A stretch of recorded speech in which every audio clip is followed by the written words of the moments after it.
ગણપતિ બાપા રીધિ સિદ્ધિનો દાતા લાભ શોખ પાર્વતીમાં શિવની હાથેરી 18 વર્ષના રખવાળા કરે 18 વર્ષને તબિયત સારી રહે, ખૂબ આગળ આવો, ખૂબ પ્રગતિ કરો, ખૂબ મહેનત કરો અને સારું ધન આવે. દીકરાની વહુ તરીકે લક્ષ્મી ઘરમાં આવે તો બધી જાય નહીં, હંમેશ માટે ન જાય. દીકરી થઈને આવે તો લક્ષ્મીને દીકરીને વળાવવી પડે, લક્ષ્મી જતી રહી પછી દુઃખી થઈ જાઓ. એટલે એની કરતાં દીકરાની વહુ તરીકે લક્ષ્મી આવે ઘરની અંદર, સાક્ષાત દેવી હોય.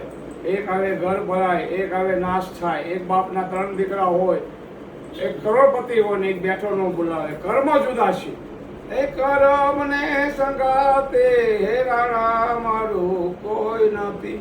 એક રે એક વેલાના દેવ દો તુમડા રે. એક રે મીઠું ને એક રે કડવું. એ ગાય માતાના દો વાસળા રે. એક શિવને કોઠીએ પૂંજાય ને ઘાસીને ગાને હાલે.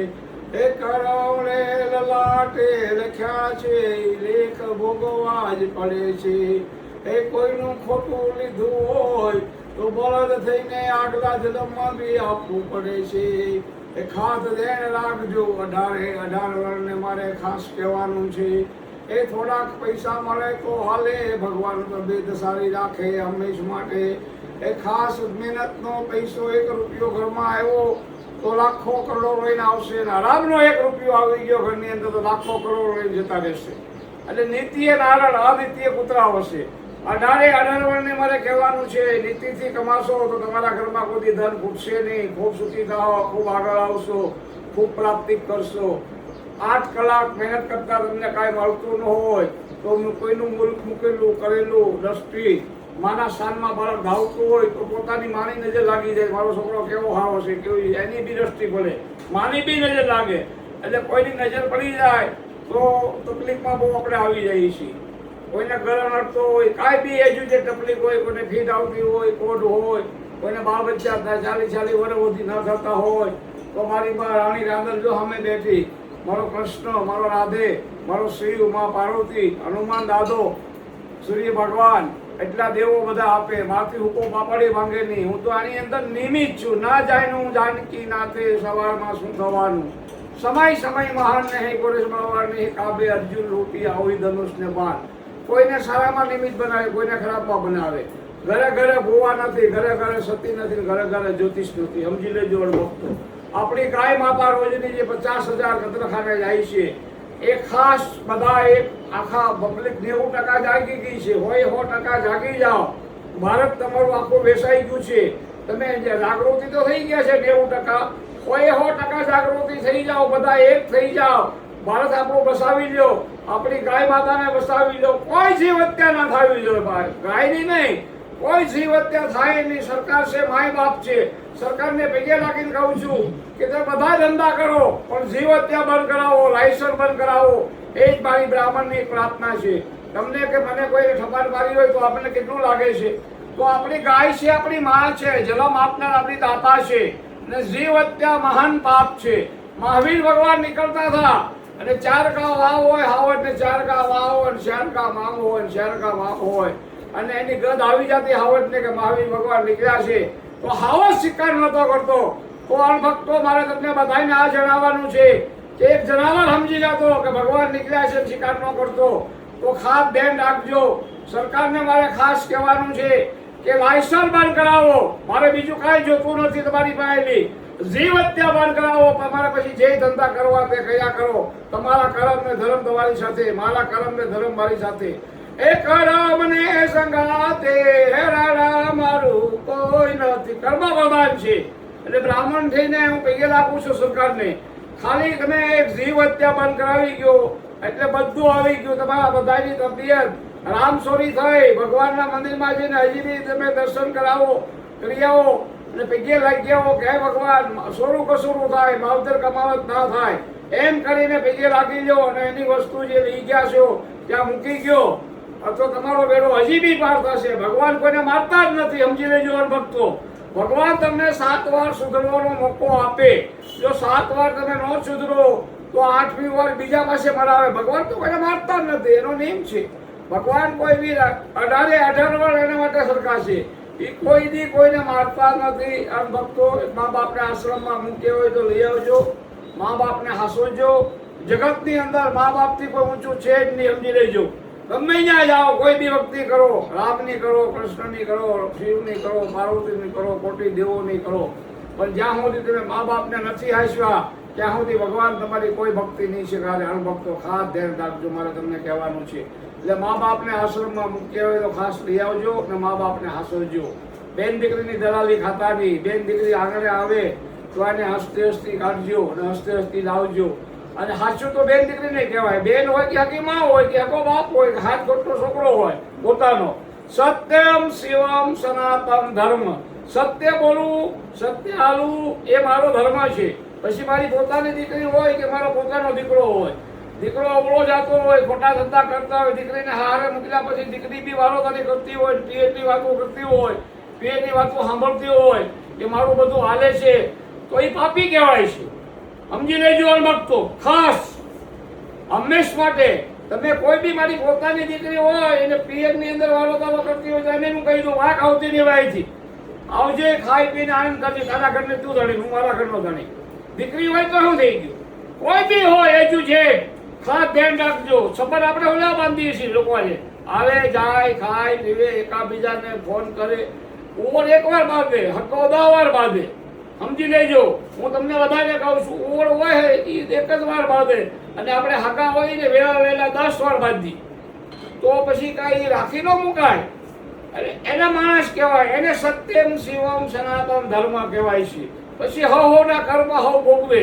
કર્મ કિસી કો નહીં છોડે. મને ન છોડે તો મોટા બ્રહ્માને કર્મ નહોતા છોડ્યા, શિવને કર્મ નહોતા છોડ્યા, શિવને ભોગવવું પડ્યું હતું, પરશુરામને ભોગવવું પડ્યું હતું.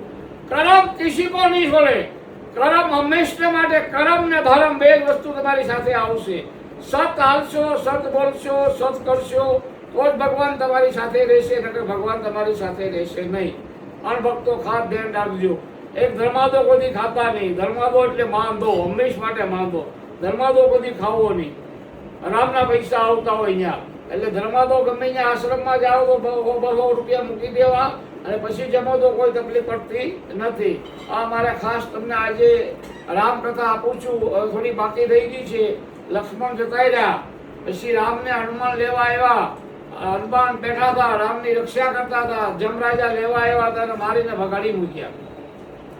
શિવ ને પાર્વતી બે બેઠા હતા કૈલાસની અંદર. શિવે કીધું કે જલમાનો મરવાનો જલમાનો, રામનો ટાઈમ પૂરો થઈ ગયો ને આવું જ પડશે, હવે તમે એને લેવા નહીં જતા, ની મેળાએ આવી જશે.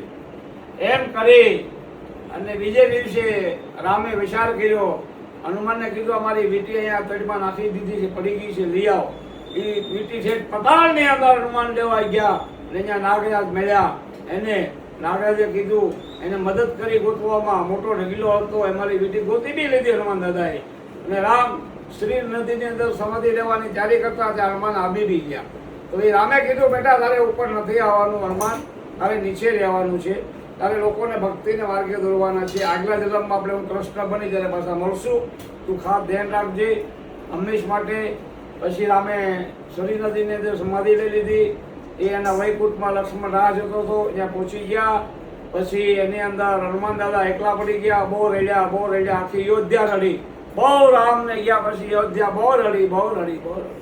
પછી હનુમાન દાદાએ બહુ રડ્યા. હનુમાન દાદા એકલા પડી ગયા. અહીંયાથી કામસ્યા ગયા. કામસ્યા ગયા એટલે માં ઓળખી ગયા કામસ્યામાં કે રામ ભક્ત હનુમાન આવ્યો છે. પણ એના પારીખા લેતા હતા મારી માં કામસ્યામાં. હનુમાન દાદાએ કીધું, તું કોણ છો? મારા આશ્રમમાં કેવી રીતે આવે કે હું રામ ભક્ત છું? તું રામ ભક્ત હો તો મારા બધા ભૂતળા છે એને મારી નાખ. હજારો ભૂતળા આની પાસે હતા, ભક્તો ગણો, હજારોને માર્યા મારા હનુમાન દાદાએ. અને પછી કામસ્યામાં એને ખોળામાં બેહાડી દીધો કે બેટા હું તને ઓળખું છું, તું રામ ભક્ત છો, તું એક્ઝામમાં પાસ થઈ ગયો, મારો તને આશીર્વાદ છે, તારી ઉપર કોઈ કાળી વિદ્યા કરશે તો તને લાગશે નહીં. એટલે તારા નામ લે, હનુમાન દાદાના રામ નામના જાપ લે તો એની ઉપર કોઈ કાળી વિદ્યા લાગશે નહીં, કોઈ એને તકલીફ પડશે નહીં. આ મારો કામેશ્વરનો આશીર્વાદ છે.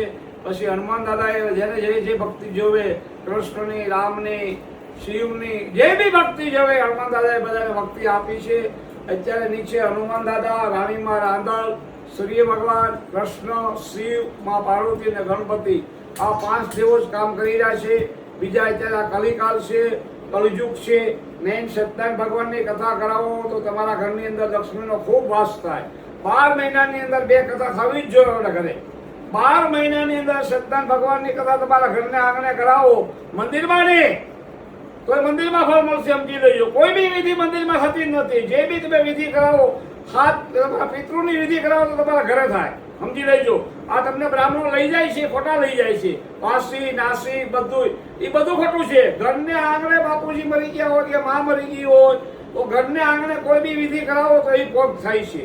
આ બધાએ બ્રાહ્મણો રામાયણ લખી, રામ સીતા લક્ષ્મણ બધાએ હતા, કોઈ અયોધ્યા ગયું નથી. એ નાસિકમાં જ બધા હમાઈ ગયા હતા. માં પાર્વતી એ નાસિકની અંદર અગ્નિકુંડની અંદર હમાઈ ગયા હતા. ખાસ ધ્યાન રાખજો, નાસિકની અંદર માની મૂર્તિ એક જ છે, એકલા જ છે એક મંદિરમાં માં સીતા. એમાંથી વિષ્ણુ દેવી બન્યા, રામની મૂર્તિ છે, લક્ષ્મણની, સીતાની બધા મંદિરો છે.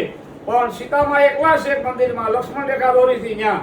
રાવણ ત્યાંથી લઈ ગયો હતો નાસિકથી જ સીતામાને, સમજી લેજો અણભક્તો. ખાસ ધ્યાન રાખજો. આ તો વાલ્મીક ઋષિએ બનાવી રામાયણ. રામાયણ છે એ જ્ઞાનની રામાયણ આપેલી છે. રામ નો હોત, મર્યાદા પુરુષ હતા તો દુનિયા જીવી ન શકત.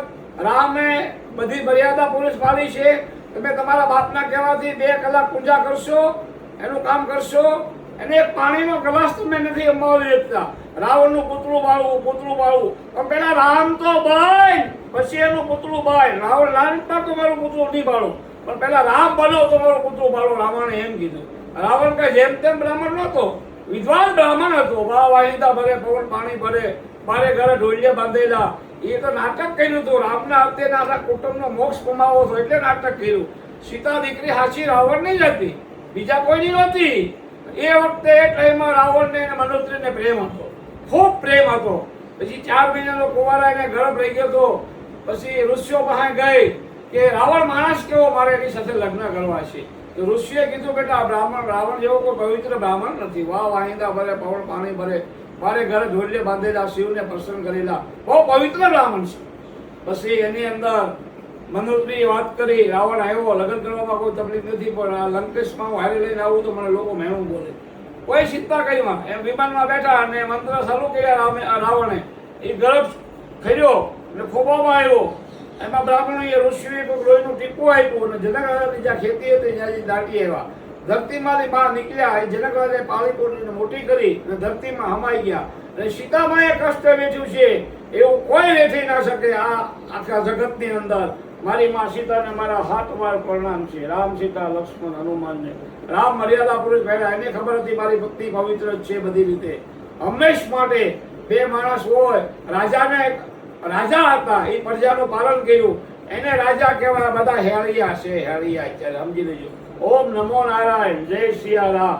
હતું ન હારી ગયા ન ખજી ને બેઠી ખોટ, પડી કામા ગાડી કોઈ નહીં. ઈ પાધર તરાઈ પોરા, બેહુ આડી ગઈ, પોદરા પડ્યા. ભગવાનના મંદિરમાં છોડતા નથી. ઓમ નમો નારાયણ, જય સિયારામ.